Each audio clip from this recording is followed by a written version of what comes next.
We have a quorum in chambers. Yeah, we have a quorum in chambers.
Do you have a box for speaker slips for the council meeting? Yeah, meeting has already started. No, the special affairs already started. Yeah, so. What about the once- council meeting? After public comment and after council response, then we'll put the box. Okay, all right, thank you.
we've had them. Davina, whenever you're ready. Okay.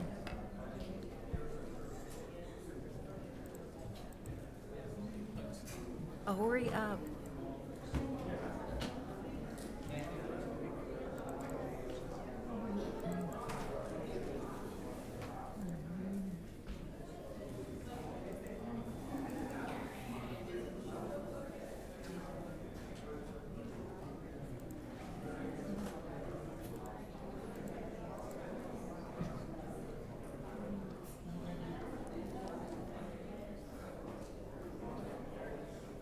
Oh, okay.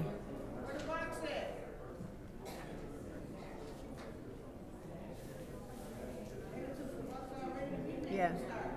Okay, well, I have Leon missing now.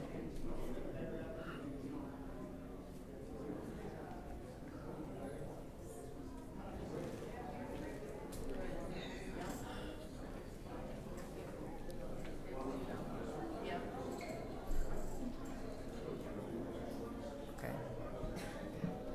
What do I say when I?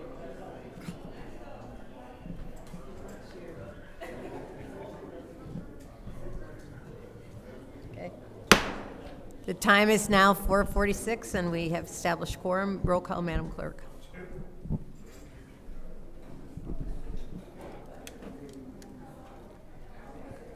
Mr. Alamin? Present. Dr. Lewis is not in. Ms. Priestley? Present.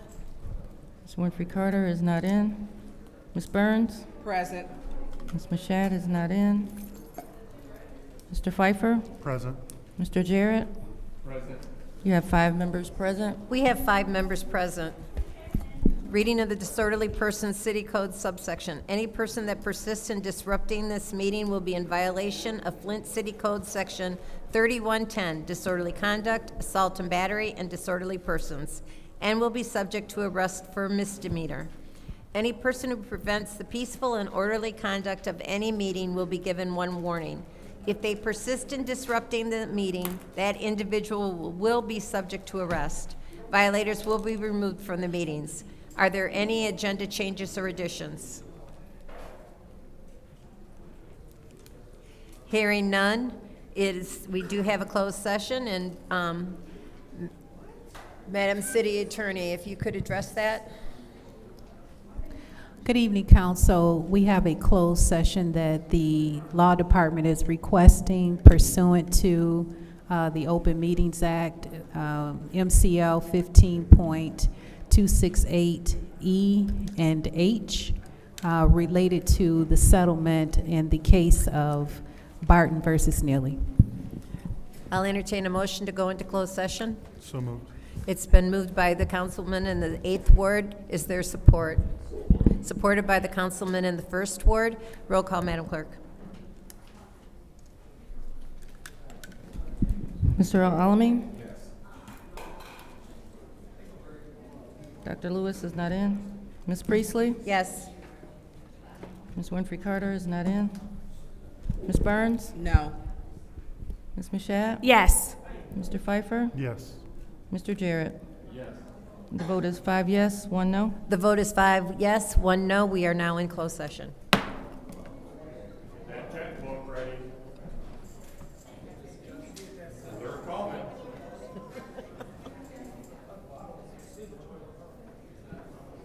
Did I turn my volume off? I'm here, but leaving at 6.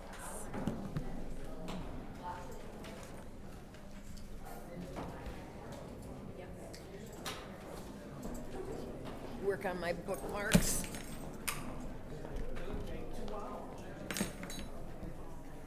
She's here.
way? This way or this way? I'm that way. Okay. I'm sorry.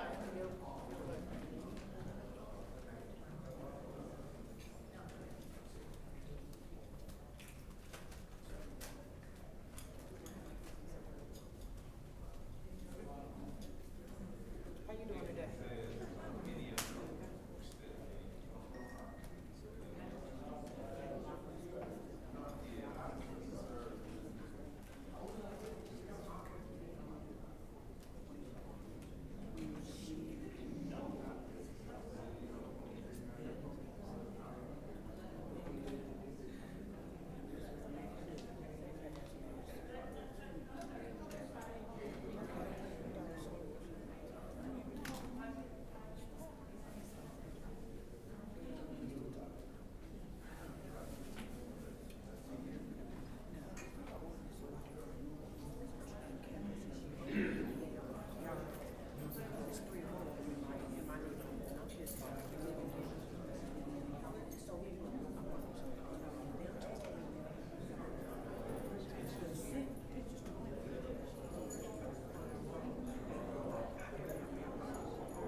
t-shirt.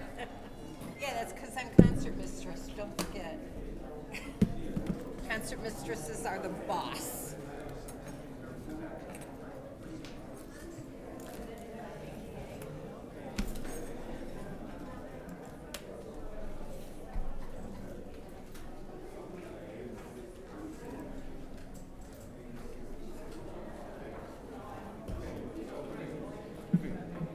Davina.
Well, that's out of our range right there.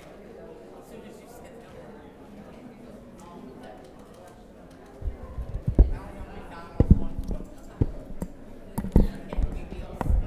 The time is now 5:04 p.m. on Monday, June 23rd. I call the Special Affairs Committee meeting back to order. Roll call. Madam Clerk.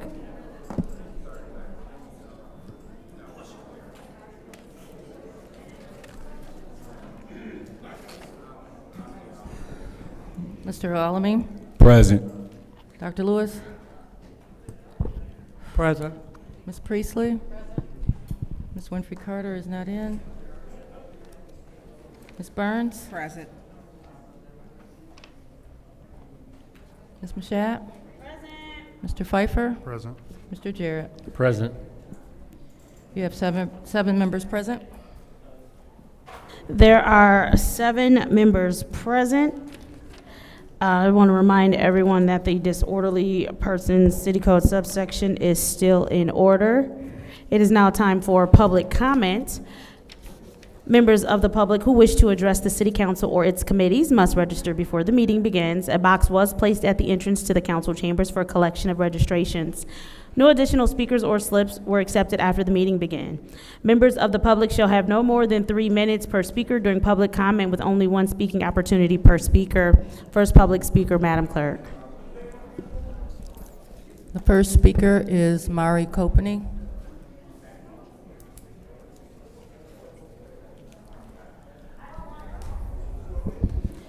Next public speaker, Madam Clerk. Next speaker is Arthur Woodson.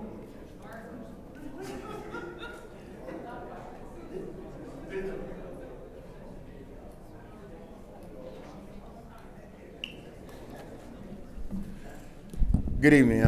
Let me start by saying resolution for in-home plumbing needs to be passed because the people here in the city of Flint, in-home plumbing is still messed up.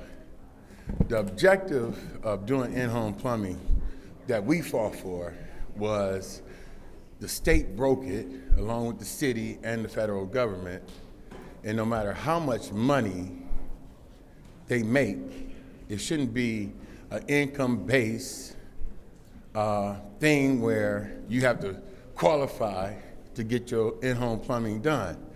Saying that, I put the people of Flint before me, but I still gotta tell y'all what happened. That EAGLE grant is the grant that Innovative Solution, myself, Faith, and Michigan United came up with. Friday evening, Eric Oswald, who's the director of Eagle, told us that we had to have people buy in. So I started collecting signatures. Monday morning, I didn't have enough signatures, so I came down here and started getting signatures of people going into, coming into City Hall to pay their water bill. Nearly got mad because Faith would not take innovative solutions out of the grant. If you look at the grant application, you will see that their grant application is the same as our grant application. A bunch of lies. Nearly wanted credit for bringing it in. We came up with this at our communication meeting on Thursday. Faith, myself, and Athena McKay was working on Can you please pause his time? There is some feedback in his mic, so it sounds like there's feedback in mine as well. And so it's kind of hard to hear him.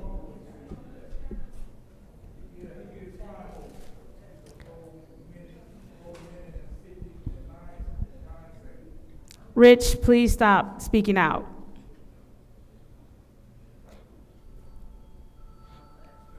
Can you talk real quick?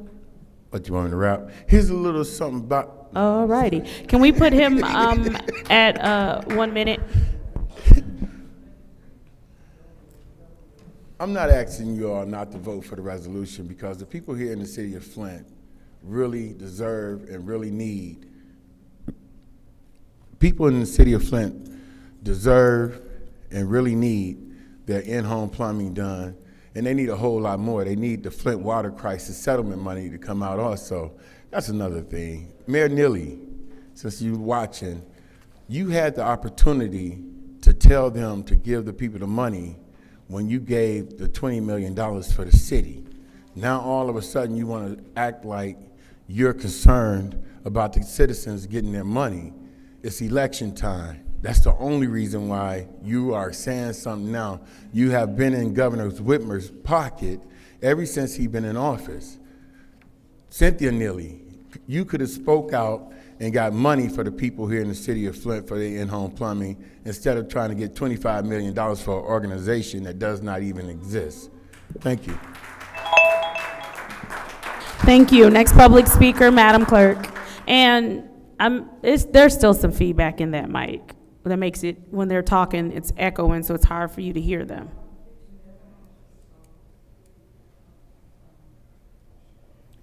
I'll try and switch the mic when I get a chance. Okay. Next public speaker. Next speaker is Doug Matthews.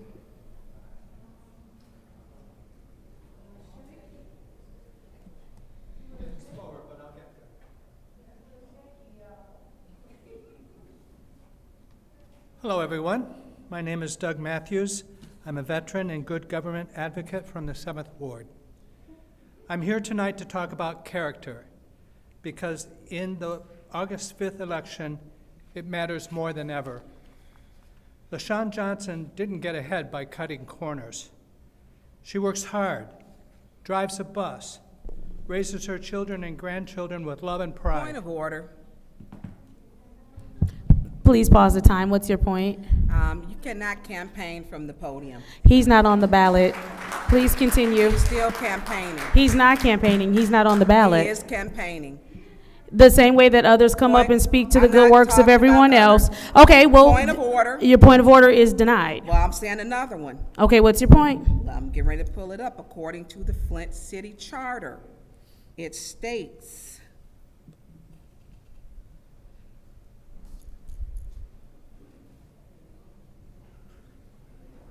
campaigning, advising City of Flint property or during working hours. You cannot campaign. It tells City of Flint public servants and volunteers are prohibited from engaging in campaigning.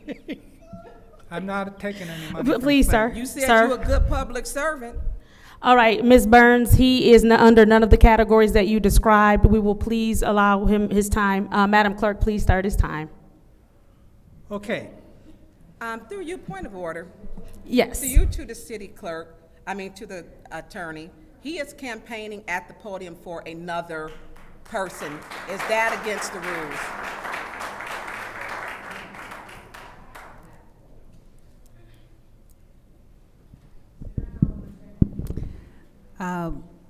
This is a conversation that the clerk and I will be having. There are different rules for, Please stop hollering out. We would like to hear the city attorney's opinion. Go ahead. there are different rules for candidates, and there are different rules for non-candidates. So at this point, we have to look at what the campaign finance laws say in reference to speaking on campaign issues from the podium. Thank you. And seeing as how he is not the candidate, and you just read what our charter said, he falls into none of those categories. Please start his time, Madam Clerk. Actually said campaign finance, that's not in our charter. so, raises her children and grandchildren with love and pride. She's stayed active in her union, helps her neighbors, and earns the respect of her community by showing up and doing the work. When the city of Flint needed someone to serve as Third Ward ambassador, they chose LaShawn. Not because she's flashy, but because she listens, follows through, and builds trust. Now compare that to what the other side is offering. It is his turn to speak. He did not boo when anyone else was speaking. No one else booed when anyone else was speaking. He will be allowed his time respectfully. Go ahead, Mr. Matthews. The other side is offering big sleaze. All right, so there is someone over here that's booing, and if I cannot determine who, several people will catch a warning. So, what we're going to do is be respectful of everyone here, allow people that are not in that area to not be blamed for your behavior that you have been asked to stop several times now. Continue. She took government food aid meant for struggling families and used it to prop her own business. And when the fraudulent cards didn't work, she actually called the state and complained. That's how she got caught. Got some damn nerve. She agreed to repay $25,000. Point of order. Please pause the time. He's using vulgarity and swearing, and you throw everybody out. Oh my God. Yeah, I'm calling you to order, Mr. Matthews, for vulgarity. Continue, Mr. Matthews. I want the police to see this different. Please pause the time. Why are we saying it's different? You called him to order, did you not? Okay then, please continue. Some folks admire that kind of hustle, agreeing to repay $25,000 and not paying a dime. Because this race isn't about who can shout the loudest. Some folks don't realize it's about who we can trust to make things work. Not long ago, Councilman Pfeiffer said that if Big Sleazy got on the council, he would burn the rules. Burn them, not fix them, not follow them, burn them. He said it out loud. That's what the Snakebite 4 thinks of public service. Well, I'll tell you what LaShawn Johnson will do. She won't burn the rules. She'll respect them. She'll follow them. And she'll make city government work for everyone. This election is happening in the Third Ward, but its impact will be felt across the city. If you care about the direction Flint is headed, now is the time to step up. If you want to help, if you believe in what she stands for, reach out to LaShawn Johnson through her Facebook page. Let her know you support her campaign. Ask how you can pitch in. Because this city needs more leaders like her. And right now, she needs us. Remember to write in LASHAWN. Thank you. Thank you. Next public speaker, Madam Clerk. The next speaker is Reverend Matthew Hogue Smith.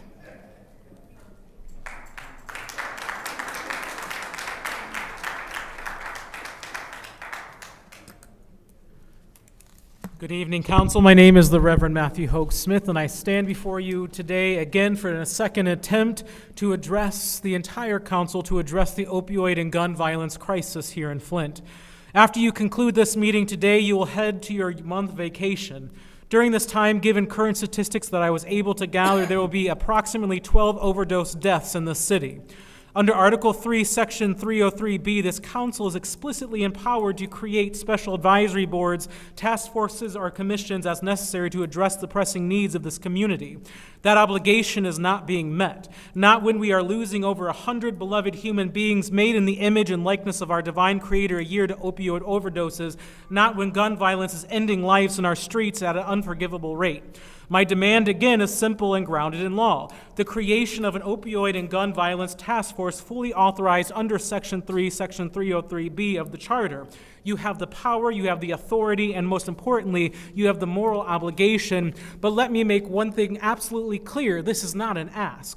If no meaningful progress is made in this matter within 90 days following the next council meeting, if the formation of this opioid and gun violence task force is not approved, empowered, and made publicly accountable under the provisions of the Charter, I will exercise my right under the same charter that empowers this council to organize the residents of Flint in nonviolent, peaceful, and persistent action until this demand is met. We will gather, we will march, and we will fill these chambers. We will make the suffering of the city visible and impossible to ignore, not in anger, not in violence, and not in destruction, but in righteousness, determined love for the people of Flint, who deserve to live, not die on our streets. The time for silence is over. The time for delay is over, and the time for action is now. Thank you.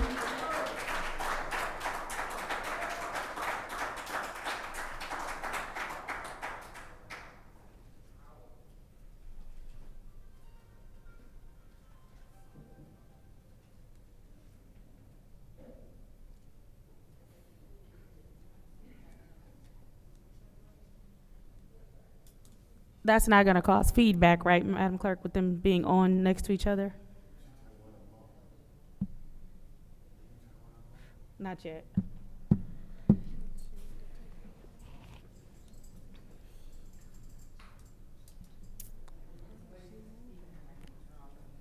All right, thank you. Next speaker, Madam Clerk.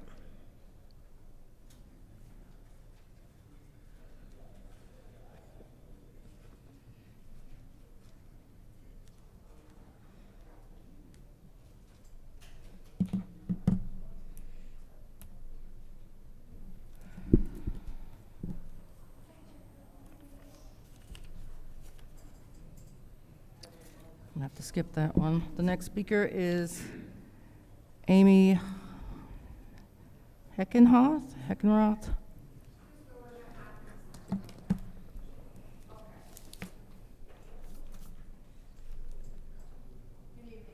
Amy Hockersmith. I'm here on behalf of my mother, Mary Hockersmith.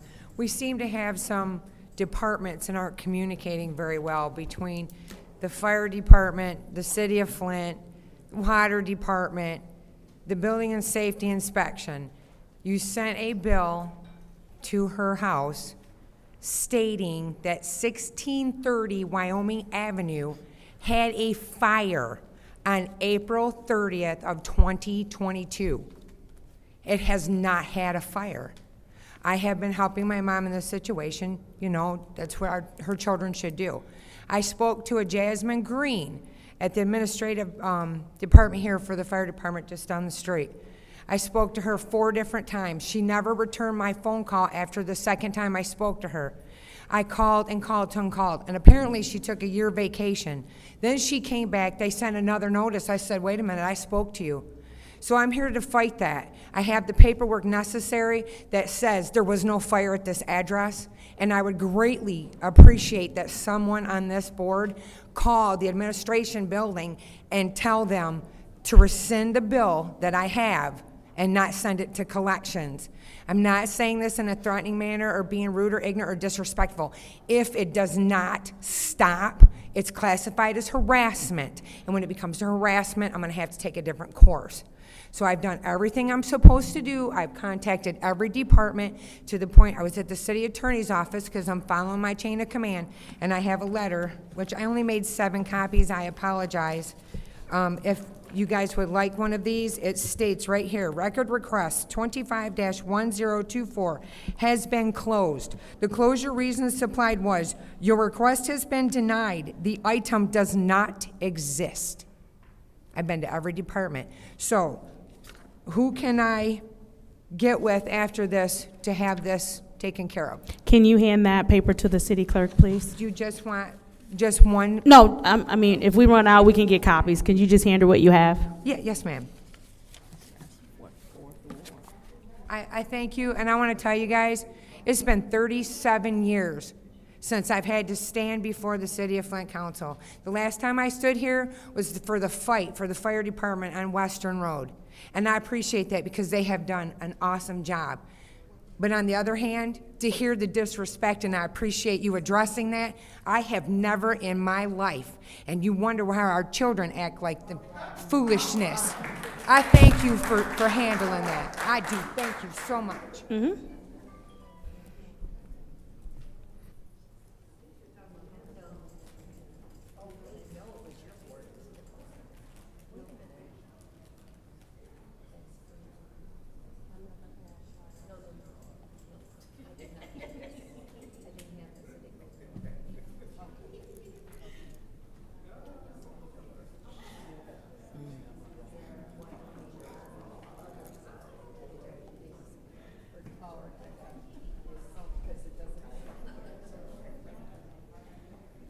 Thank you. Next public speaker, Madam Clerk. The next speaker is Sandra Jobin.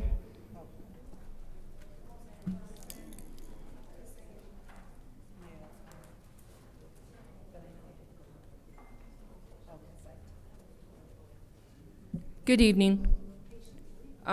First of all, I want to say that I apologize for what happened here the last meeting with the young lady that was handcuffed and literally smacked into the wall of the outside chambers, which I understand you have control of the chambers on the inside, but as far as out being in the hallway, I believe that there's no legality of that. And why she was arrested, I would really like to know, because freedom of speech we still have in America, still have. We're fighting for it, but we still have it. They're trying to take it.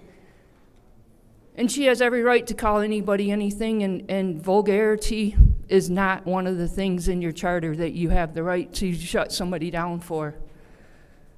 So I've said this for the last 3 years. Where are the children?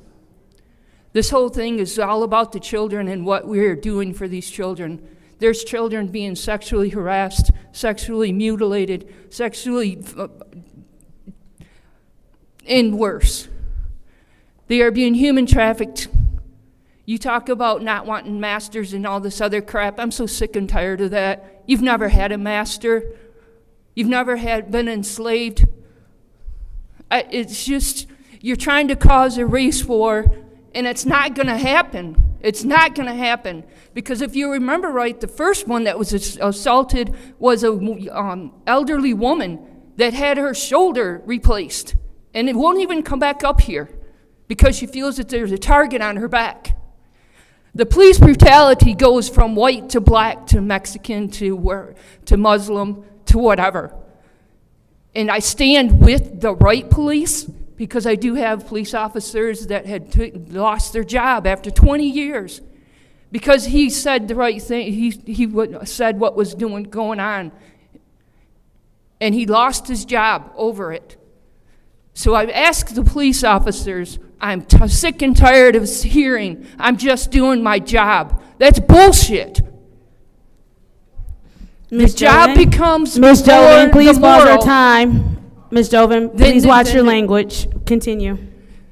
When the job becomes moral than what you can stand for, then walk away.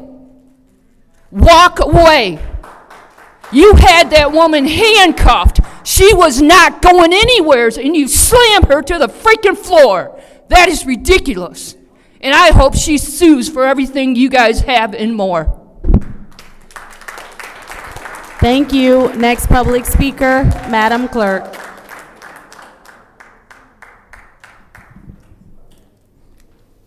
The next speaker is Ms. Taylor.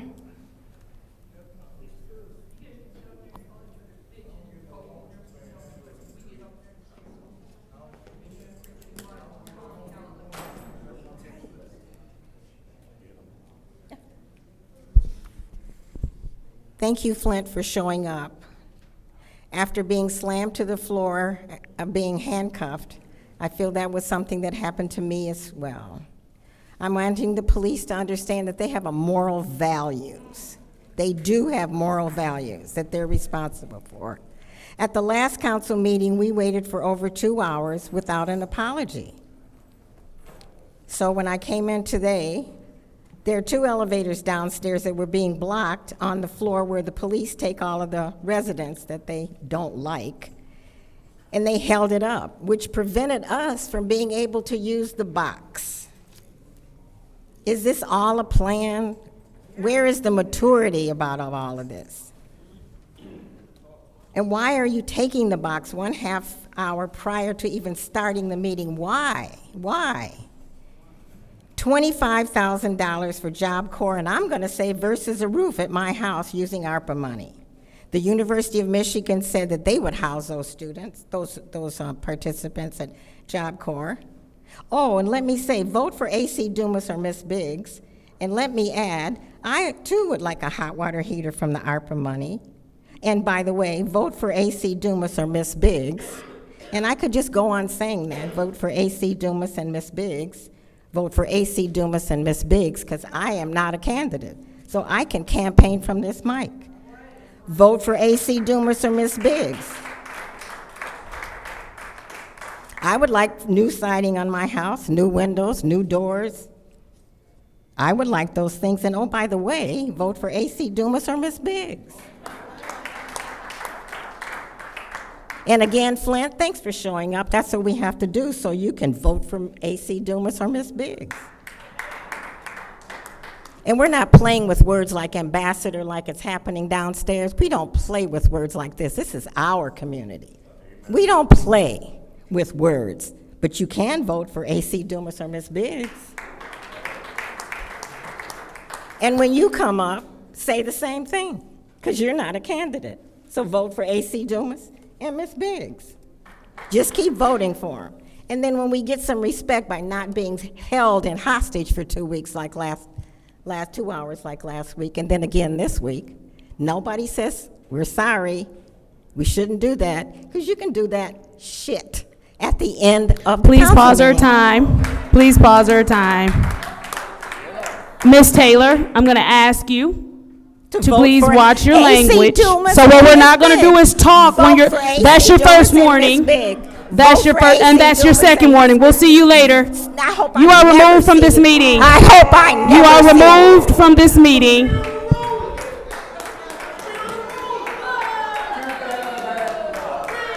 It's the rule. Rich Jones, that's your first warning.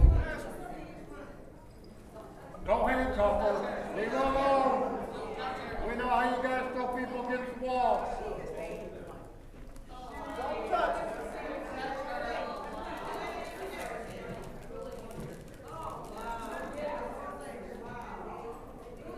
Next public speaker, Madam Clerk. The next speaker is Tanya Jones.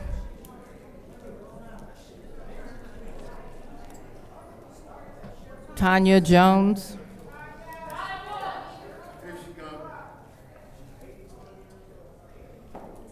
Not here.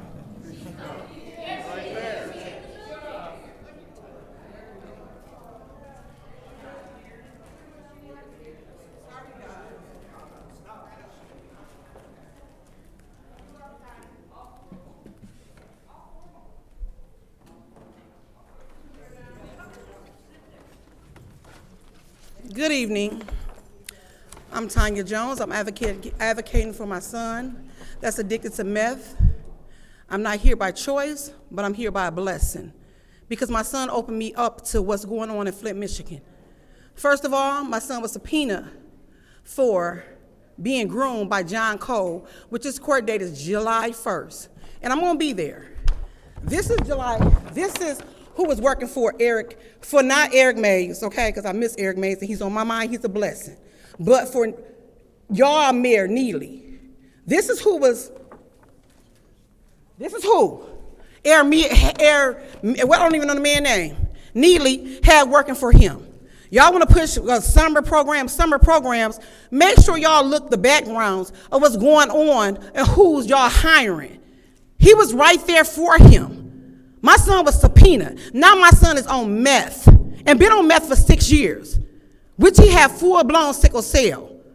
So my concern is, it's about all the people, not one person, not Black Lives Matter, not moving. I done found so much was going on within this community.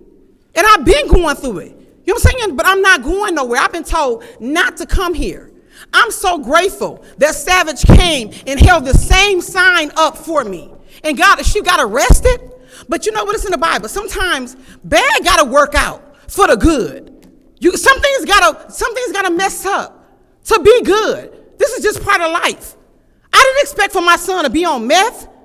I did everything I possibly could do for my son, move him away from here.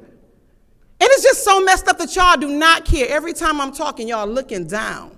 My father is over Black Lives Matter, the chairperson. You think I would be here? You think I really would be here? It's other places I could be here right now. But guess what? My kids is all I got. Just imagine if it happened to your child. John Cole affected, the young one was 15 years old, a male. Yes, my son is gay, but he's mine. He's mine. God blessed him. God blessed me with a son. Okay, autistic son. And he's special. And I'm going to keep fighting. And I wasn't going to come back. But after I seen what happened to Savage, guess what? I got to keep coming back, because guess what? If we don't have a voice, y'all going to keep doing what y'all want to do. And I'm so grateful for the ones that's here. Jared, right here, I can't remember, but it's only 4 that I'm so grateful for. And you right there, Miss Judy, you said them kids, they are squatters in that house at 1655. No, they're not. They live there. They pay rent every month, and them people are still there. I'm gonna do everything I can to go help get them out. Because you said that's their ward, they're squatters, okay? I only have 8 minutes right now. But guess what? God sees all, and God's timing is everything. And I'm so grateful that my son opened me up to this. Y'all have a blessed day. Next public speaker, Madam Clerk. Next speaker is Rich Jones.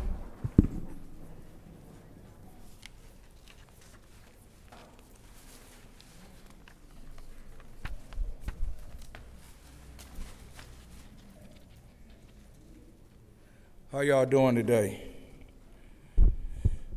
The first thing I want to say is that a real friend tells a friend when they're wrong. In this city council meeting, if y'all continue to do the things that y'all do, and somebody get hurt up in here, I feel that all 8 of y'all need to be sued. And what I mean by that is, when somebody is given a warning that they don't deserve, that should be appealed, and it should be 7 people saying they don't agree with the chair.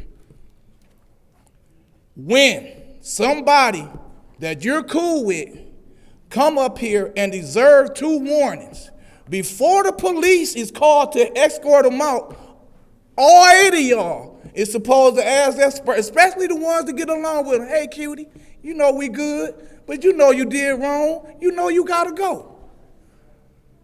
If y'all continue this behavior and somebody get hurt up in here, I agree with all of y'all need to pay your own legal fees. I'm gonna talk about the incident when a gun got pulled out in this room. That woman sat right there. And if Tanya Burns heard it, Candace Mouchette heard it, Dennis Pfeiffer heard it, and Jonathan Jarrett heard it. All 4 of y'all should have gave that woman a warning. While they were sitting in that back corner getting rammed up, They should have not been allowed to sit back there and get rammed up, but they were. There should never have been a gun pulled out in this chamber. But you instigate, you challenge them. I'm going to tell you something about these residents.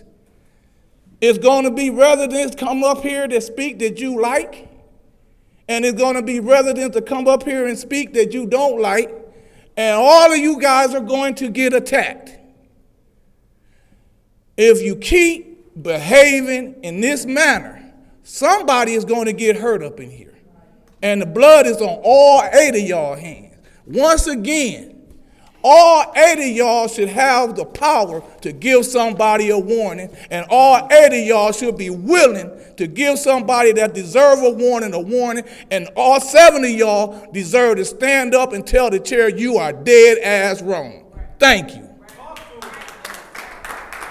Next public speaker, Madam Clerk. I do want to say, before we continue, just so that everyone can hear, no more vulgarity will be allowed at the lectern. So figure out different words. Go ahead, Madam Clerk. The next speaker is Miss Anna.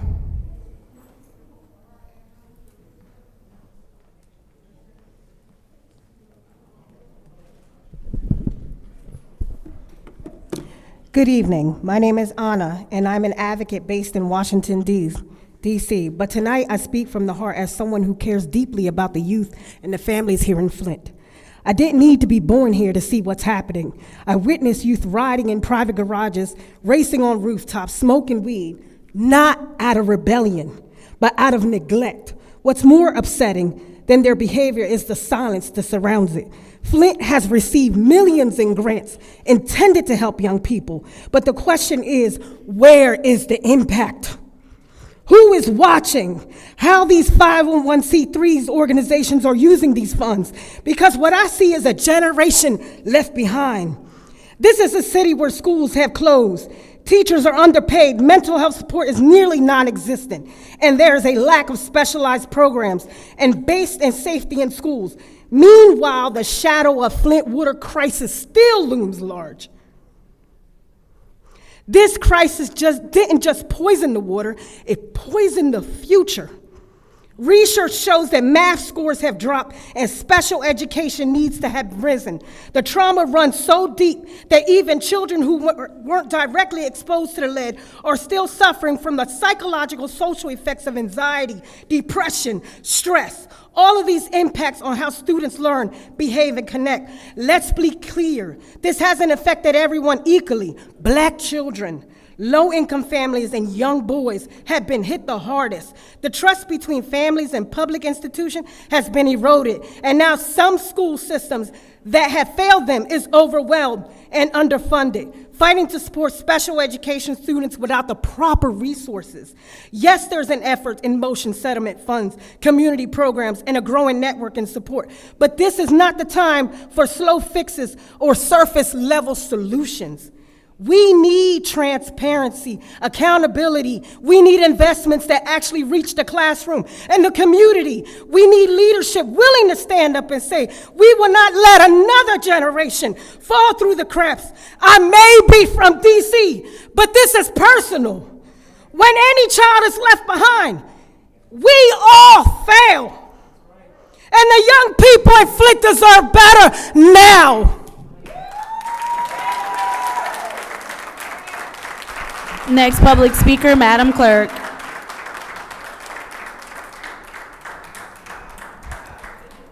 The final speaker for this meeting is Beverly Biggs Levy.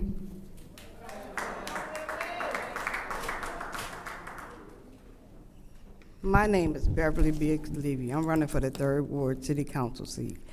You know, it's a shame, Candace. You put an 80-some-year-old woman out of this chamber because she was calling Biggs or Dumas. Biggs or Dumas. But you let Shaky over here talk about us like a dog, and you never said, you stopped the clock for him. He has the right to talk. He has no more right than that 80-year-old lady. But you know what? You can't look up because you know what? He's white and she's black. So what color is you? Let's make sense out of this. There's no sense in what you guys are doing, and you think it's right, and you know it's wrong. You put a 80-year-old plus woman because she said Biggs or Dumas. She said one cuss word. If I'm not mistaken, the other night, I heard somebody put on air where Liddell called Dennis a fucker. It down in the basement.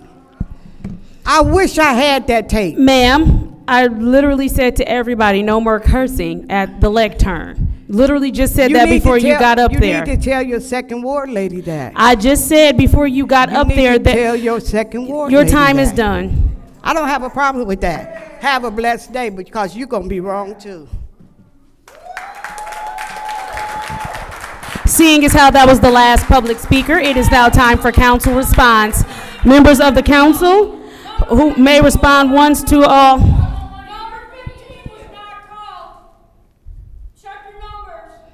Please stop yelling out. Stop yelling out. That's your first warning. That's your first warning. And that's your second warning. See you later. That's your second warning. Point of order. Hold up, officers. We said point of order. What's your point? Go ahead. Point of order. I literally just asked her what her point was. I appeal the ruling of That's the your chair. first warning. You will not yell at the chair. That's your first warning. I appeal the ruling of the chair. I know you want to get in trouble too, Miss Me Too, but it don't happen. That's your first warning. That's your second warning. You are removed. You are removed. Figure this out. Absolutely. You're nasty. You a terrible individual. You putting out the residents. Let the meeting over with. Now you figure it out with your smart ass. Yeah, she is cursing me out because she can't yell at me. But that's your second warning. You're removed. Ms. Winfrey Carter, you are welcome to stay. I understand. See you later, Ms. Winfrey Carter. Thank you, Ms. Winfrey Carter. The Fifth Ward thanks you for voluntarily leaving the meeting, Ms. Winfrey Carter.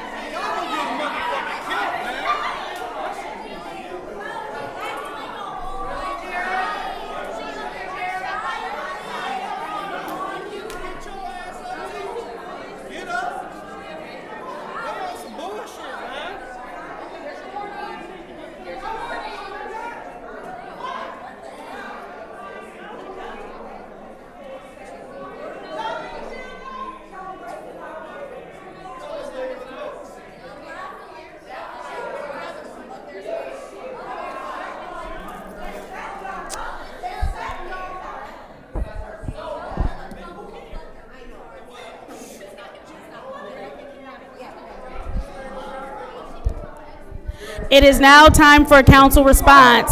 Council members may respond once to all public speakers, only after all public speakers have spoken. An individual council member's response shall be limited to 2 minutes.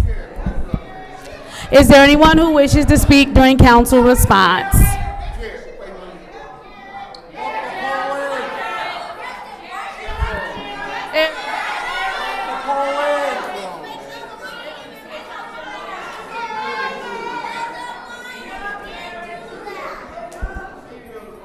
Is there anyone who wishes to speak during council response? Councilwoman in the second ward, you have the floor. Thank you so much, Madam Chair. So we just want to highlight a few things, and I would like to address Mr. Stanley Wood. According to our council rules, Rule 29.8. Can we please pause the time? We good? All right. Continue. Thank you. And thank you so much for everyone that decided to stay so we can handle the business of the city. Because at the end of the day, We all have a job to do. The 9th Ward thanks you, the 7th, the 4th, the 2nd, and also the 1st. We must be mindful of our council rules, which states, because I don't ever want anybody to get it mixed up what happens here. It says, any person at a council meeting may be called to order by the president or any council member for failure to be germane or vulgarity or for speaking in excess of a line of time. The 84-year-old lady who got up here, she's been coming to these meetings for a long time. She was advised, ma'am, no vulgarities. She began to swear. The chair brought her the order and was explaining to her what was happening. She was refusing to stop talking. So then we go on to Rule 29.9. Any person who was called to order shall yield the floor when the chair have determined that they have been in order. So the point is, she was supposed to wait, but she refused to wait. So that's why she got her second warning. No one wants to throw residents out. We just want residents to be beholden to council rules in addition to our disorderly city person subsection, which is very clear. And it states that any person that persists in disrupting this meeting will be in violation of the Flint City Code subsection 3110. And any person who prevents the peaceful and orderly conduct of any meeting will be given one warning. So we would like to ask you all kindly, if you would like to remain in the meeting, please be in order, because we will not have chaos erupting in these chambers again, or you will find yourself on the other side of the law. Thank you. Thank you. Is there anyone else who wishes to speak during council response? Is there anyone else who wishes to speak during council response? Seeing as how there's no one else who wishes to speak during council response, I will take my time, even though the councilwoman in the 2nd Ward just stated what happened. Again, we can call you to order for vulgarity. Once you are called to order, you are to yield the floor. The person that was asked to leave was asked to stop talking several times and decided to keep talking, which is why they were ejected from the meeting. Now, with that said, it is now time for the consent agenda. I'll entertain a motion. Councilwoman in the 4th Ward. Make a motion to send consent agenda to council. There's a motion to send the consent agenda to council. It's been moved and properly supported. Are there any separations? Seeing as how there are no separations, go ahead, Councilman in the 9th Ward. Separate 250214. Separate 250188. You said 88? Yes. Oh, yeah. 188. Okay. And separate 250218. He has to speak into his mic. 250214. I have that one. And you said 250221. No, you said 188. 188. Okay. 250218. All right, thank you. Are there any more separations? Was that 218? That was 218. Are there any more separations? Seeing as how there are no more separations, the consent agenda will include Resolution 240189-T, which is to approve the lease portion for McKinley Center Genesee Conservation District Organization, 250182, which is the grant acceptance continuing professional education, State of Michigan Commission law enforcement standards, Resolution 250216-T, charitable gaming license, the Action Foundation. That is the consent agenda. Roll call, Madam Clerk. Dr. Lewis. Yes. Ms. Priestley? Yes. Ms. Winfrey Carter is not in. Ms. Burns is not in. Ms. Mashat? Yes. Mr. Pfeiffer is not in. Mr. Jarrett? Yes. Mr. Alamin? Yes. The vote is 5 yes, 0 no. I'm sorry, what was that? 5 yes, 0 no. 5 yes, 0 no. The consent agenda passes. Moving on to Resolution 250214. What is the pleasure of the body? Madam Chair, Councilwoman in the 4th Ward. move to council. There is a motion on the floor to move this to council. Is there support? Moved and properly supported by the councilman in the 1st Ward. Is there anyone who would like the floor in the first round of discussion? Madam Chair. Councilman in the 9th Ward, you have the floor. Through you to whomever may be able to speak to this resolution. I'm sorry, I can't hear you. I don't know who from the administration is here to speak to this resolution.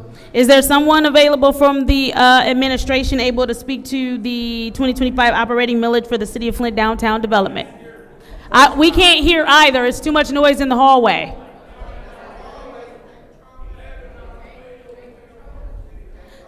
So,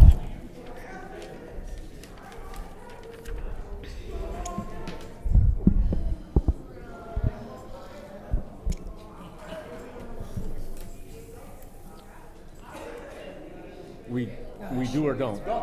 they said they can't hear us.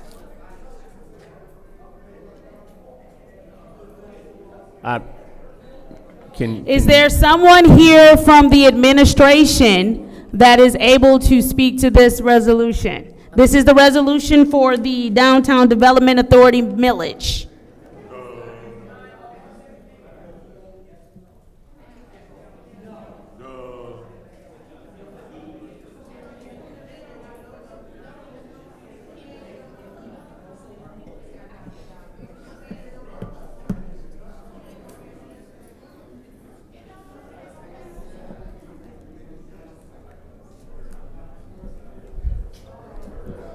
I'm not really the one to speak to this. There was somebody from the DDA here last week. There was. And I know that they're requesting it. I'm really not well versed on what they're requesting. What I would like, through you, Madam Chair, to Mr. Moore, what I am interested in receiving are financials for the DDA for the past few years. We've not seen anything. Okay. And we're being asked to approve millage and give other considerations to the DDA that require either citizen support or support from the citizens by way of other financial reliefs. So before this moves, I need to see some financials. I can get you some financials. I'll ask for those. How many years did you want? At least the last 3. Okay. All right. I'll get you those. Thank you. That I yield. Madam Chair. Councilwoman in the 4th Ward, you have the floor. I think it's important to remember that this millage is only applicable to those businesses that reside, that are contained within that authority. That are operating downtown? That operate downtown. I'm not sure of the exact boundaries, but it doesn't affect the residents, and it's only for the business, if I am correct. Am I correct, Madam Clerk? Or Madam, through you to the attorney. Mm-hmm. I'm sorry, what was your question, Councilwoman? This millage is only levied against businesses within the authority, the DDA, correct? Within the downtown area, yes. And no residents are affected by this, it's just the businesses, correct? I would have to defer to the DDA and what they stated from the podium last Wednesday. Yeah. So, and this is a millage that has been going on for 50 years. So, and if we do not pass it tonight, they do not get that millage for next year. Thank you. Thank you. Is there anyone else who wishes to speak in the first round of discussion? Madam Chair. Councilman in the 1st Ward, you have the floor. Through you to the attorney, did you say you had to get that information in regards to who this would affect? The second question that Councilperson Priestley asked, I cannot answer. What my qualified statement is that those properties that are part of the downtown district are what is being assessed. It's being assessed. Okay, but do we have any documentation or information that kind of assures that residents won't be impacted by it? Are you aware of anything like that? No, I am not aware. The attorney for the Downtown Development Authority was here last Wednesday. I believe those questions may have been asked. but I will defer to the chair who presided over that meeting last week. All right, thank you. I yield. Thank you. Is there anyone else in the first round of discussion? Anybody else in the first round of discussion? Anybody in the second round of discussion? Madam Chair. Councilman in the 9th Ward. Through you to the clerk. Clerk Donahue, this resolution we saw last Wednesday for the first time, is that correct? The DDA resolution, it was introduced when you first had your budget items, and it failed, but it is a part of the budget adoption process, so it was brought back. It failed when? I'd have to look that up, but I think it failed the first agenda that it was on, but I'd have to look that up. Okay. So we've already said no as a body to this. That's correct. However, it is, the resolution is basically a formality when it comes to the millages, because the millage itself has already been approved. This is just a formality so that the assessors can, bill for the millage that's already been approved. So it really has to, it really needs to be voted on. It was approved as part of what? As a part of, when it goes before the voters, it's on the assessment rolls. So it's a millage that's on the rolls. Okay. All right, I yield. Are you yielding? So this is the thing.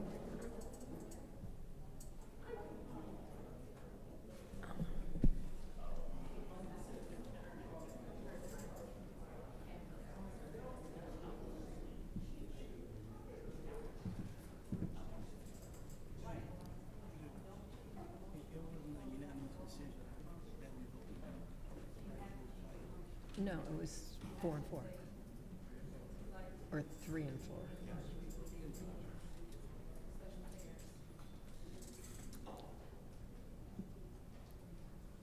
Madam Chair. Councilwoman Priestley. So I'm looking at the Michigan Economic Development Corporation, and this is actually a TIF, a tax increment finance organization, increment financing plan. And and it is generally does not go against the residents, just the businesses within the taxing district. Thank you, Madam Chair. I believe he heard that. I don't know that that changes anything for him. Is there a motion you would like to make? Madam Chair, I'd like to make a substitute motion to leave this in special affairs. There's a motion on the floor to leave this item in special affairs. Is there support? It's been moved by the councilman in the 9th Ward, supported by the councilman in the 1st Ward. Roll call, Madam Clerk.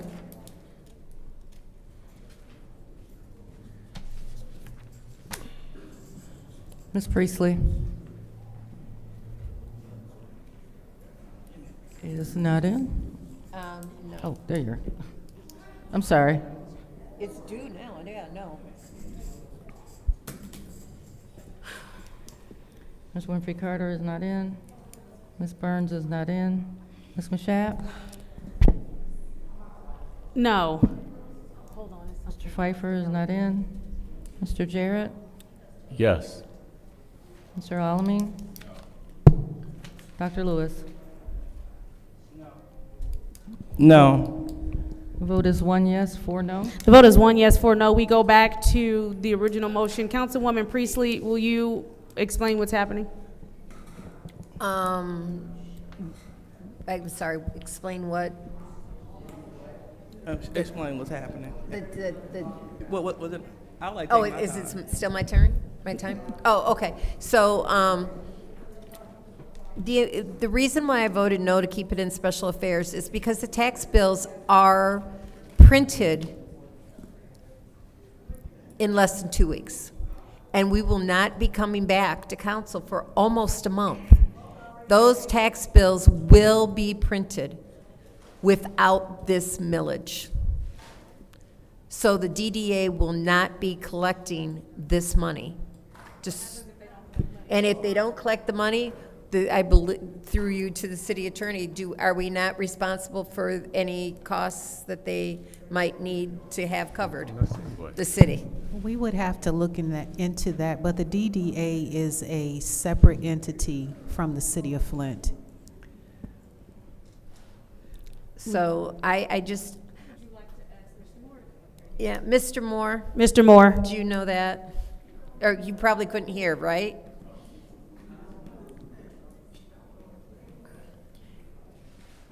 Wave if you can hear me.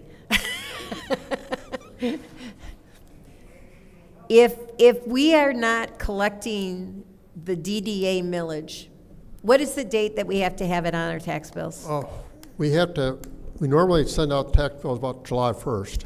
Okay, so if Yeah. this is not passed today, the DDA millage will not be on that tax bill, correct? That's correct. And what happens if the DDA is unable to meet its obligations because we did not pass this tax? Well, last year, or might have been the year before, the city of Flint actually contributed to the DDA to make up some lost revenue that they experienced. So last year, we covered some Yeah. of their bills ourselves. So if we don't, so any money that isn't collected through this millage, the city will be covering? Well, I won't say that, but Well- we could, you should expect a request from the DDA. For the money? Yeah. Okay. Thank you. I appreciate that. I All right. yield. Madam Chair. Go ahead. Oh. Thank you, not a problem. So you can't, anything you would like to add? Okay, moral support. I said moral support. All right. Mr. Phil, is there anything else that you would like to add to this? One thing which I don't know whether it's legal or not is it might be possible to add to the winter tax roll, but I don't know if that's possible. We'd have to take legal review of that. Okay. Thank you so much, Mr. Moore. All right, so we heard Mr. Moore, and we heard the finance chair, and it is clear that this is not the first time that this has come before this body. It is also clear that we will be on the hook, regardless if the DDA is a separate entity. It has been brought to our attention on several occasions that if we do not do what's necessary, then we're going to be on the hook for their expenses. That's what I'm hearing. That's what I'm hearing. Yes. Okay, all right, so just wanted to make sure that's abundantly clear. All right, so we're going to be on the hook to pay for it anyway. This is a millage that has been going for the last 50 years, and then I heard my colleagues say that this body voted it down, but that wasn't the vote. The vote was, I believe it was 3-4. So I just want to make sure that we're putting out factual information because it is true. This is the last meeting until July. And if this has to be done in 2 weeks, then we're holding up time. And so that's the reason why I did not support keeping it in special affairs, because it's going to be here for a whole month, and we need to move on this tonight. So I don't know if my colleagues need any more information, but we definitely need to move on this tonight, because at the end of the day, right when we think that we are saving the city some money, it looks like we're going to end up costing us some money by paying for the DDA's bills. And we don't need to do that when we can just enact the millage that's been in effect for the last 50 years, Madam Priestley? All right, so this isn't any new legislation. This is just a renewal of a millage that's been taking care of our Downtown Development Authority. So I would like to please ask my colleagues, if you have questions or concerns, let's get another round and get it out now, but we must vote on this. Thank you. Thank you. Anybody else in the second round of discussion? Madam Chair, Councilman in the first ward. through you to Mr. Moore, how long would it take you to get copies of those financials to the body?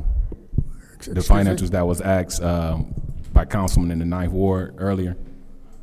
How I'm sorry, I didn't hear your question. How soon could you get us copies of the financials? While I was sitting back there, I sent a text to the DDA requesting them, so I'm hoping very soon. Oh, okay. That's all I wanted to ask. It's definitely, this has been on this agenda a few times, and we definitely don't want to be having to pay out more money with a lot of other things that's going on. So I definitely would be in support of this, but I would like to also see those financials when you get opportunity to present them to us. Thank you. Thank you. I think, is there anybody else in the second round of discussion? I think Councilman in the Ninth Ward, you're the only other person besides myself.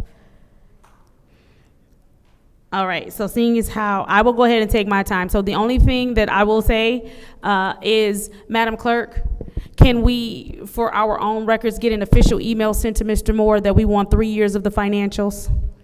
Mr. Moore, can we make sure, today is Monday. So if we don't have them by Wednesday, I'm gonna come knock on your door. Okay. I'm going to personally come knock on your door. I've requested them already. I imagine I'll get them tomorrow. Okay. All right, and Madam Clerk, can you please make sure you send that email request? And it's the last 3 years of the financials for the DDA. Seeing as how there's no one else in the second round of discussion, this is the roll call vote to send Resolution 250214-T to council. Roll call, Madam Clerk.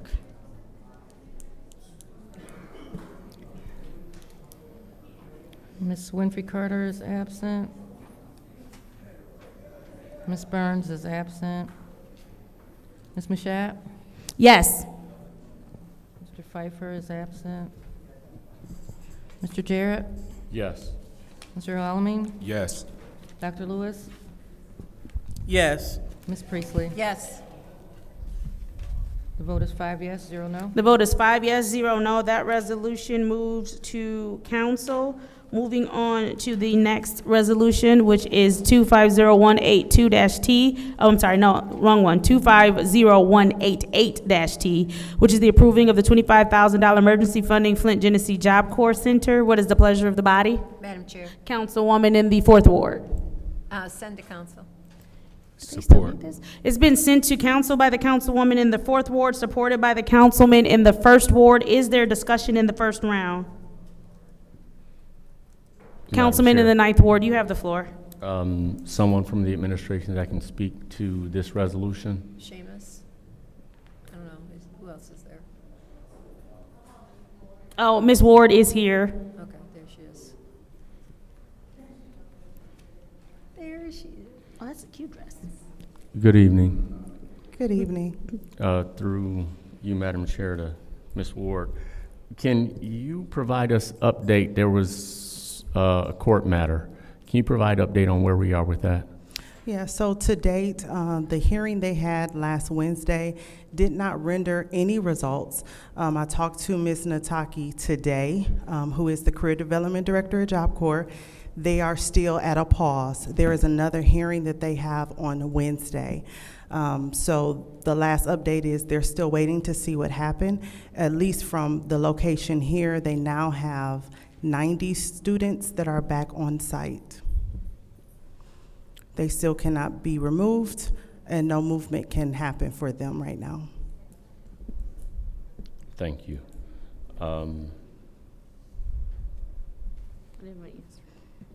I'll yield now. Anybody else who would like the floor in the first round of discussion? Madam Chair. Councilwoman in the 4th Ward.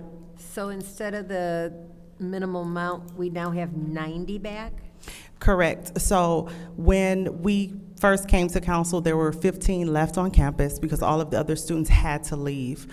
After they received essentially the stay-in-place order, students were then welcomed back. So now they're at 90. So we're at a question where what happens, because we're adjourning until the end of July. Correct. And court is Wednesday, and who knows what's going to happen then. Correct. So my thought is this $25,000 will only be used if we need to take care of those 15 students or 16, however many students there were. Make it a point, want to put that word in. So,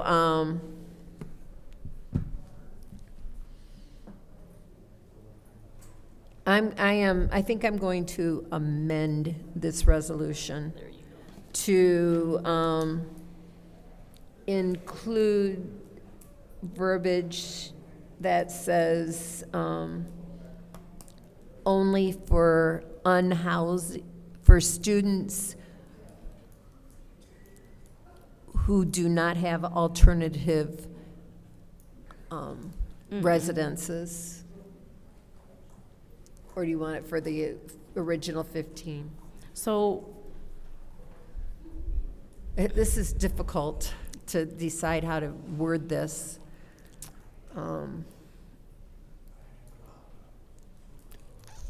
Through you to the city attorney, I know we're making you busy today.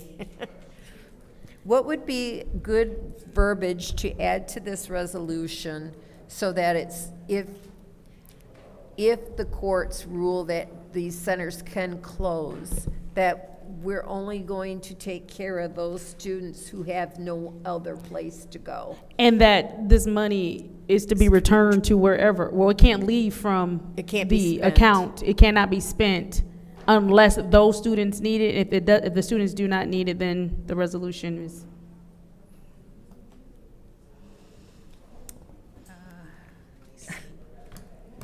Let me look at the resolution. Okay, I make a motion to postpone this to the end of the agenda. There's a motion on the floor to postpone this item until the end of the agenda. In your time. Is there support? It's like one item left. Is there support? It's been moved and properly supported by the councilman in the first ward. Roll call, Madam Clerk. Because we have one more item, yeah. We do. Yep.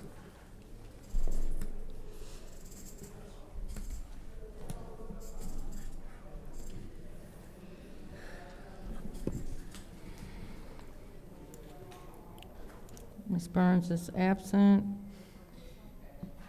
Ms. Mashat? Yes. Mr. Pfeiffer is absent. Mr. Jarrett? Yes. Mr. Alamin? Dr. Lewis? No. What? Ms. Priestley? Yes. Ms. Murphy Carter is absent. The vote is 4 yes, 1 no.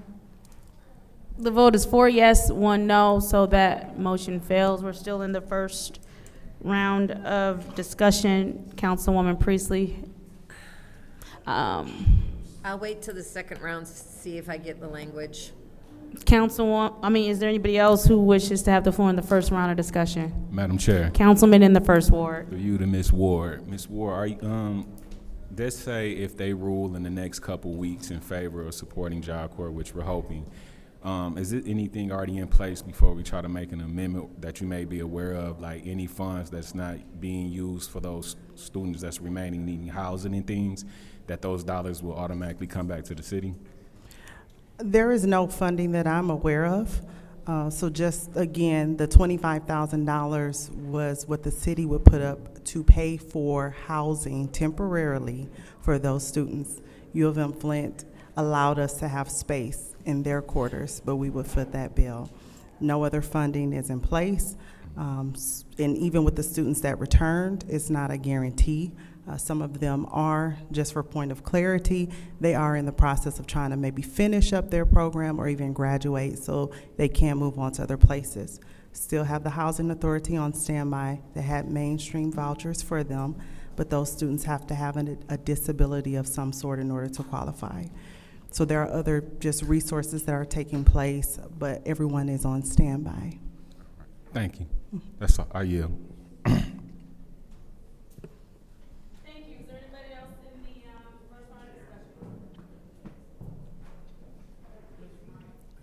Madam Chair. All right, thank you so much. All righty, so I definitely understand the sentiments of my colleagues hearing that they were told to come home. Some of the residents, they were told to, no, let me not call it home. They were, no, it is their home. Let me call it home. So they were told that they could come back home. And so the numbers grew, 80 more kids came back home. So they can have quality of life, food, and everything. And so we are just anxiously awaiting, because it looks like those 80 people, they're going to return back to where they're going, and we still may be on the hook for the other 15. All right, and so I'm not really sure. I support the language stating that they have to be homeless outside of some people that just don't want to go back to their mom's house. So I'm definitely in favor of that. So anything else that we need to know about this? Yeah, I mean, so obviously the students that came back because when they exited the facility, they really didn't have a place to go, but they left. JobCore was given messaging to invite students to come back, but staff feel insecure about that because they don't know what's going to happen. Again, this was in place to provide temporary housing. Even the numbers I gave last time I was at council, I estimated $3,700, which would cover 4 apartments, 4 students per apartment. That was for 30 days. The request was for $25,000. So, you know, if you did the math, it would still be sufficient enough to cover an adequate number of students while we still work to give them permanent housing or job placement or whatever it is they need. Also, for your clarity, Gear Up to Lead, who was the fiduciary that we reached out to, they were on standby as well, but they hosted a resource fair at the library on June the 13th. So JobCore was able to bring their students in groups so that they can try to connect with some resources. But again, there is nothing that they can really do because they're also waiting. Thank you, and thank you so much for making that plain. I'm totally in favor because we have enough organizations in the city of Flint that can take care of these students. I'm talking about in terms of getting them connected. And so thank you so much for your hard work, and I definitely appreciate what you have to say. So what do you recommend this body to do today? Because you're in the field, you're in the meetings, you're talking to the people. So I would like to know directly from you, what would you like this body to do, and how can we best support this? Should we move forward with it? Should we wait? What do you recommend? My messaging is still the same. It's at the will of council. Again, the $25,000 say, yes, if we have to act, we can. It doesn't mean we will have to. But again, a lot of these students are in the balances as well as staff. They don't know what will happen. If we don't need the $25,000, guess what? It sits there. But if we do, then at least we can start moving things in motion to provide them with temporary housing. All right. So you're saying vote for the money and stop playing games. Appreciate it. Because you're absolutely right. You know, I saw different posts on Facebook and people reached out stating that this body, that we don't care about the youth, that we don't care about the kids. Or I'll just say, because these people, they're grown. It's an in-between spot. 24. Right. And that's not true. And I would definitely like to show my support by voting to push this small, meager amount of dollars. It's like my colleague said before, we voted for $25,000 to clean up vacant lots. This $25,000 here is going to help house and help our residents. So you definitely have my support on this, and thank you so much. And let me know how the second ward could be of service. Thank you. All right, seeing as how I am the last one to speak in this first round, so I am in agreement that if the money needs to be there, it should be there, but I am in agreement with the fact that this language needs to reflect the fact that it's not just $25,000 that you're about to get, even if you don't need it. So the language in this resolution does need to change to reflect that. And obviously, the only reason we have to change it is because we can't postpone it out because something may happen in between now and the break. And so as long as the language, and the attorney is working on it, reflects the fact that this $25,000 is only if it is needed and not to be touched for any other reason, I think we'll be fine with that. That's it for the first round of discussion. Anybody else in the second round of discussion? Councilwoman Priestley, you have the floor.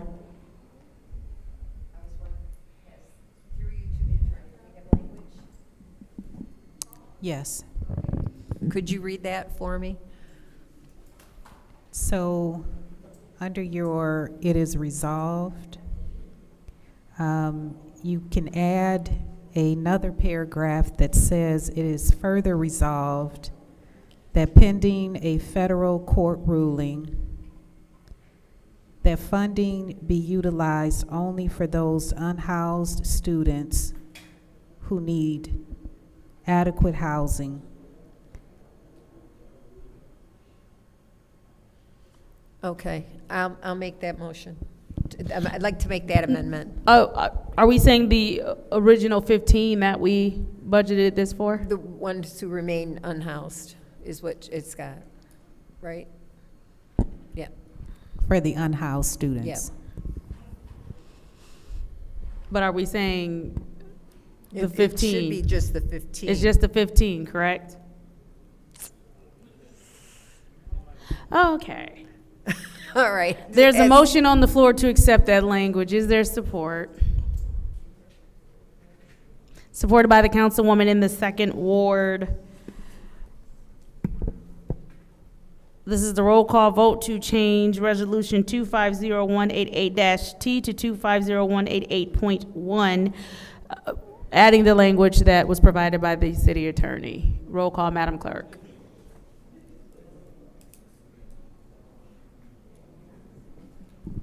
Ms. Mashat? Yes. Mr. Pfeiffer is absent. Mr. Jarrett? No. Mr. Alamin? Yes. Dr. Lewis? Yes. Ms. Priestley? Yes. Ms. Winfrey Carter is absent. Ms. Barnes is absent. The vote is 4 yes, 1 no. The vote is 4 yes, 1 no, so that point 1 fails. We go back to the original motion, and we're in round 2. Is there anyone who would like the floor in the second round of discussion? Madam Chair. Councilwoman in the 2nd Ward. Thank you. So through you to the councilman in the 9th Ward. So what was your dissatisfaction with the language?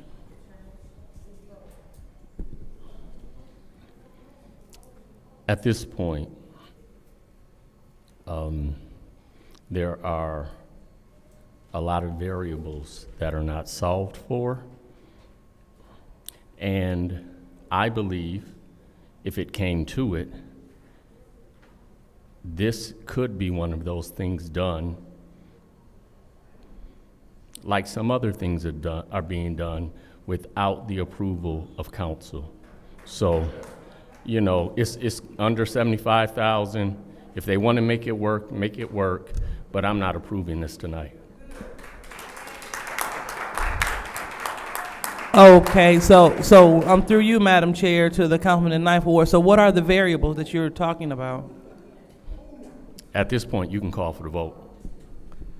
Okay, well, at this point, the councilman in the 9th Ward would not like to disclose exactly why he's voting the way he's voting, and this is what we're talking about.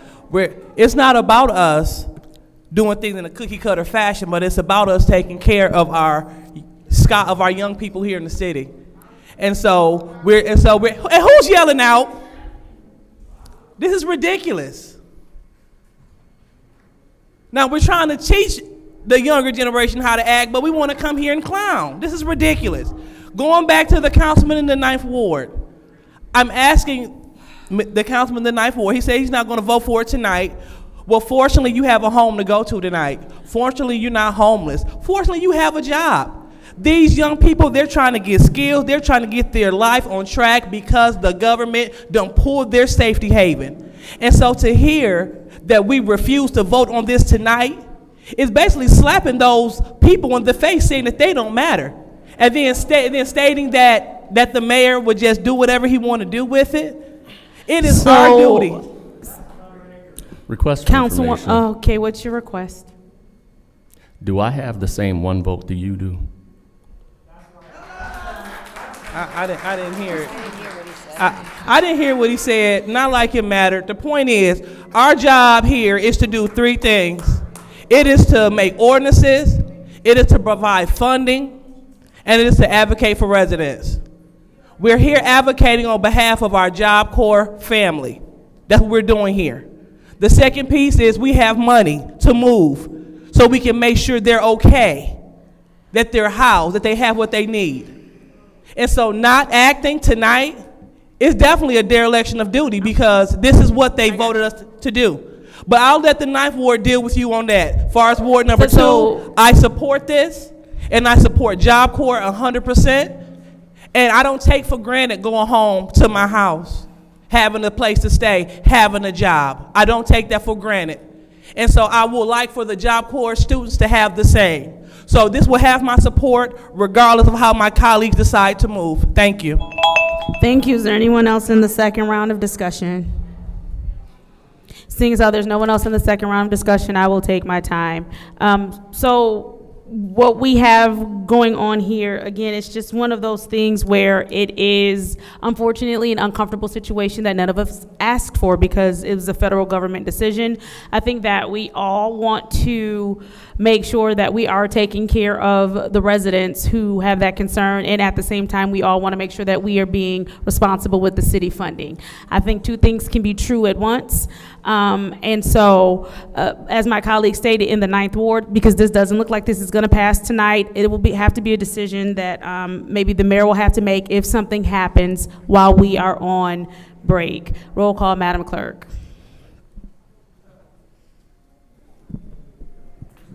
Mr. Jarrett. No.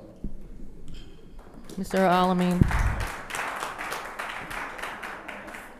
Dr. Lewis. Yes, I support JobCore. Ms. Priestley. Yes. Ms. Mashat. Yes.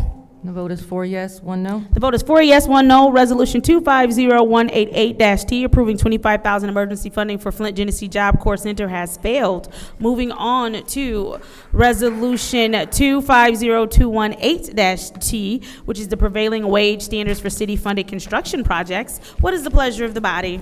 Madam Chair. Go ahead. 9th Ward? Yeah. Go ahead. I make a motion, we leave this in special affairs. There's been a motion on the floor to leave this in special affairs. Is there support? Support. So we won't be able to hear because you left it in committee? Oh. It's been moved and Well- properly supported by the councilwoman in the 4th Ward. No. It's not going to pass. Roll call, Madam Clerk. Mr. Alamin. Dr. Lewis. No. Ms. Priestley. Yes. Ms. Mashat.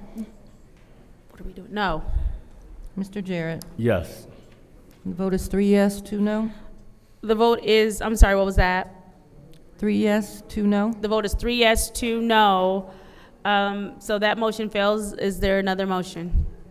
Madam Chair. Councilwoman in the 4th Ward. Move to council. There's a motion on the floor to move to council. Is there support? Moved and properly supported by the councilman in the 1st Ward. Is there discussion? Councilwoman in the 2nd Ward, you have the floor. Oh, just request for information, Madam Chair. What's your request? So who separated this? The councilman in the 9th Ward. All right, well, we'll definitely let him have the floor so he can take the lead on this. He did, and his motion failed. That's it? Yes, so now Okay. we're on to a motion that we can discuss. Would you like to call someone up? Who can speak to this resolution? I believe Mr. Benton. Yes. Yes.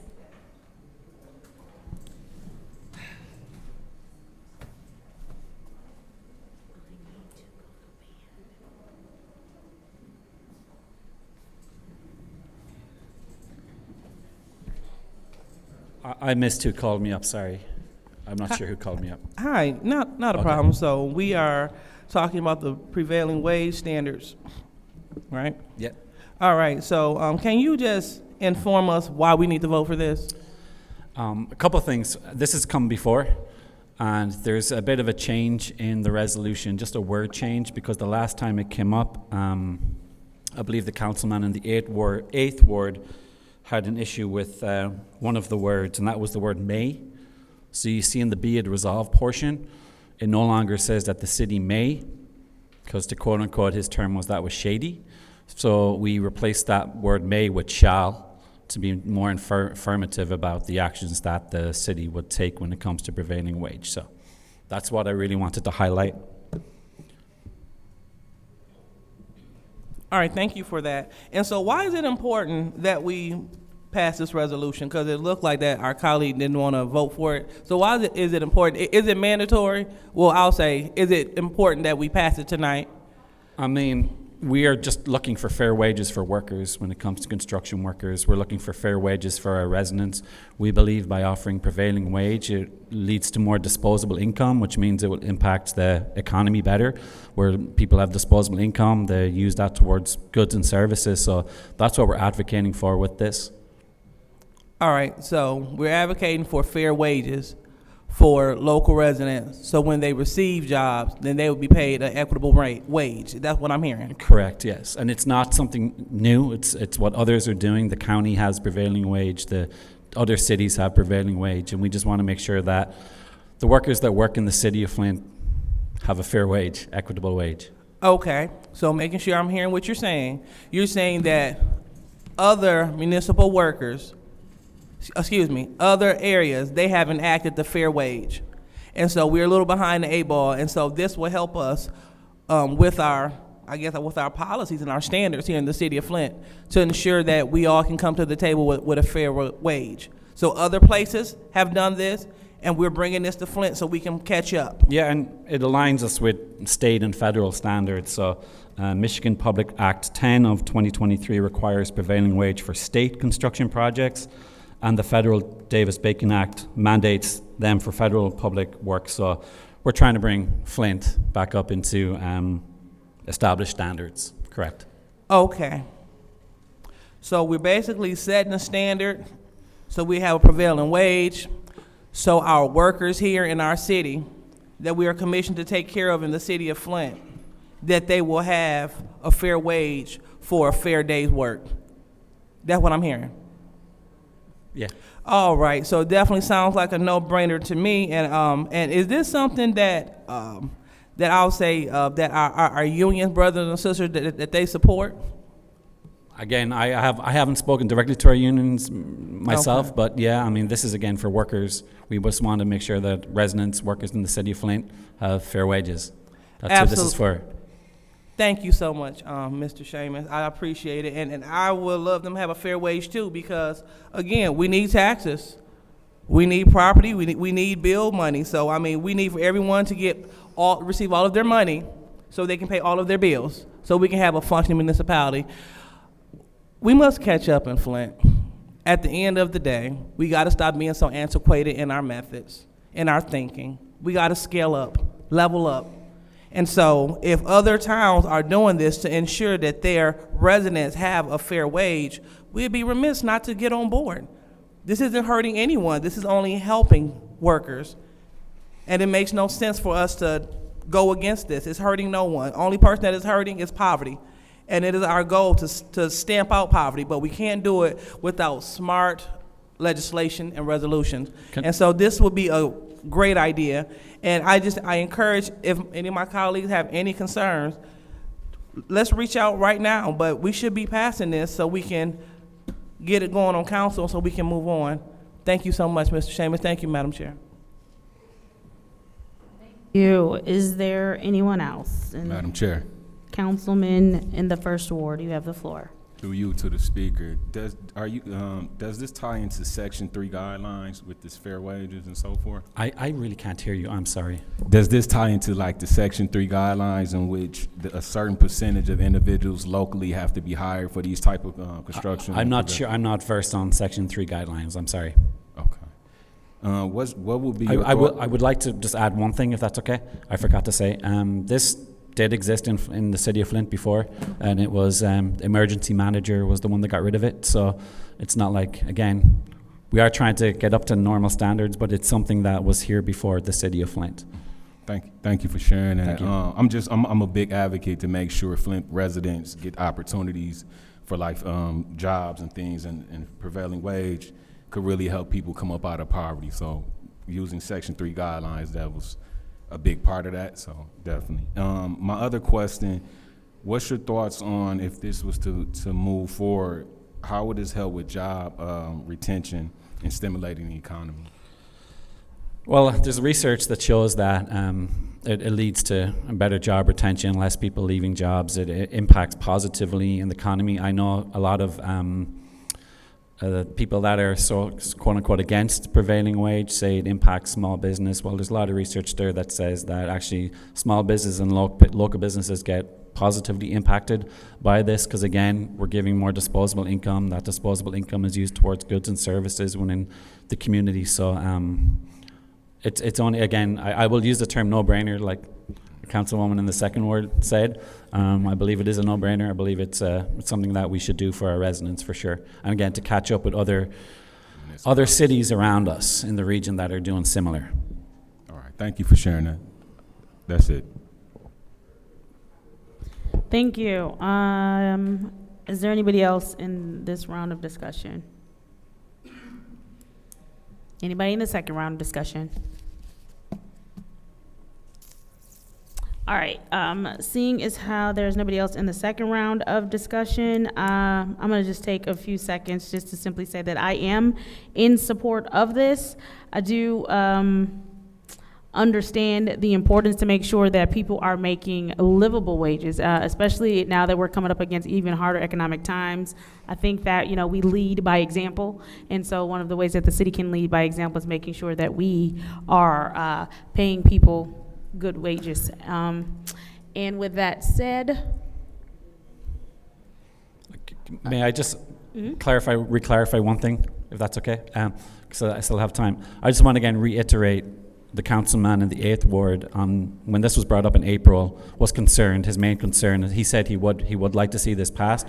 His main concern, from what I took in that meeting, was that word "may," was that language in the "be it resolved" portion. So we did what I hope he recognizes that. I know he's not here, but if he's watching, we did what I hope would appease what he asked for. So we changed that to "shall."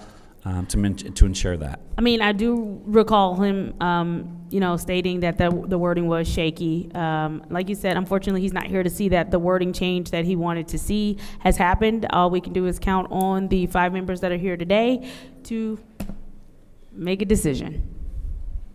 Seeing as how I am the last person to speak in the second round of discussion, this is the roll call vote to, did you want the floor? Yes, ma'am. Go ahead. I would like to make a motion to keep this in special affairs. There's been a motion made by the councilwoman in the 4th ward to keep it in special affairs. Is there support? Support. It's moved and properly supported by the councilman in the 9th ward. Roll call, Madam Clerk.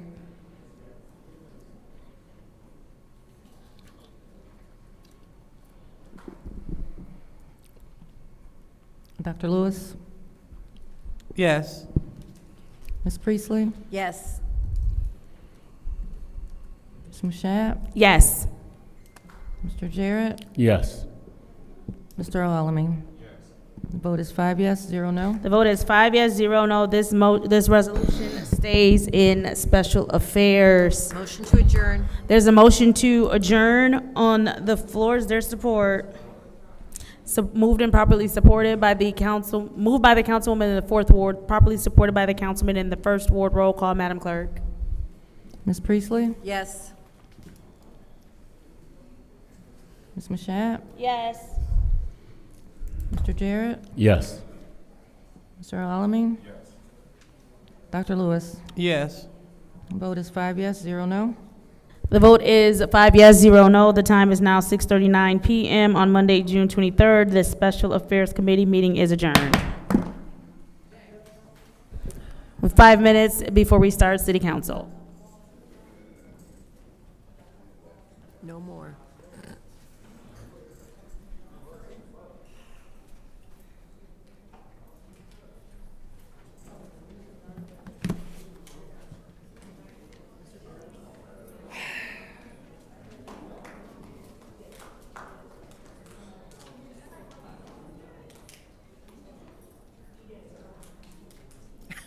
Phil, you could go around.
You're not supposed to have that unipod.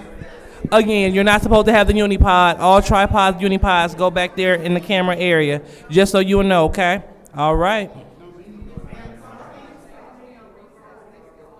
You're always creating problems. Lie now.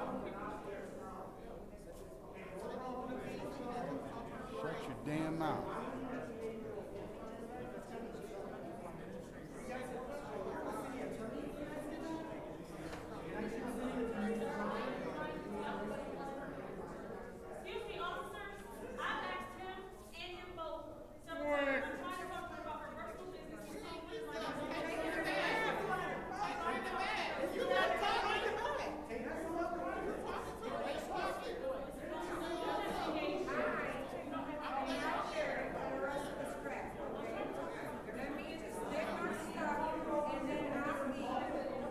Wait, he didn't get any warning, Chad.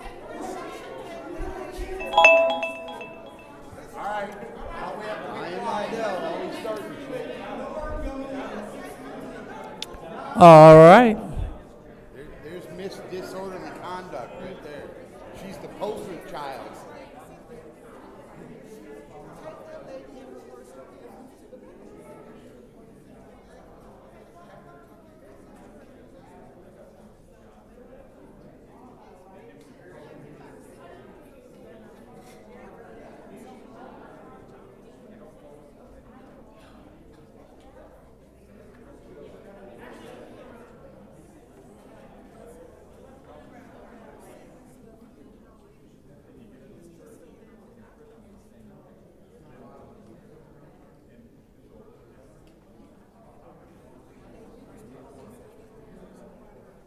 All right, calling all council members to their seats so we can start the city council meeting immediately.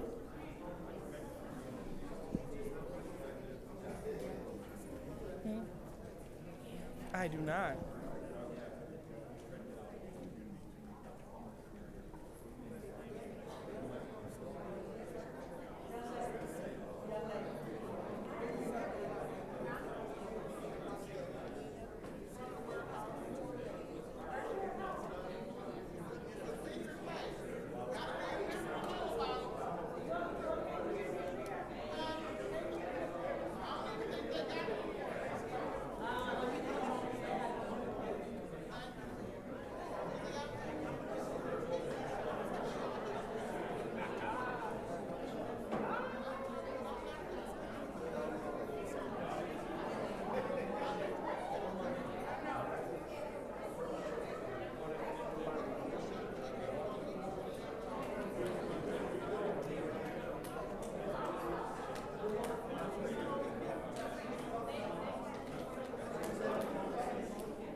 on, Davina, let's go. I got a 45-minute drive.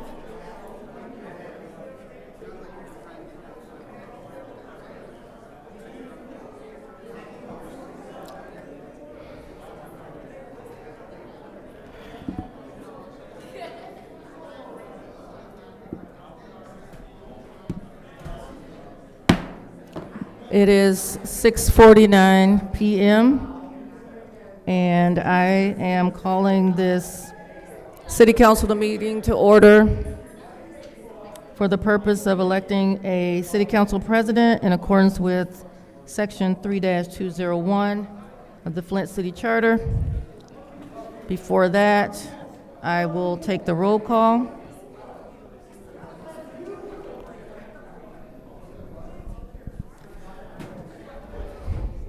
Mr. Al-Alamin. Present. Dr. Lewis. Present. Ms. Priestley. Present. Ms. Winfrey Carter is not in. Ms. Burns is not in. Ms. Mushat. Mr. Pfeiffer is not in. Mr. Jarrett is not in. You have 4 members present. At this time, you do not have a quorum, so I am going to ask that this meeting be adjourned due to the lack of a quorum at 6:50 p.m.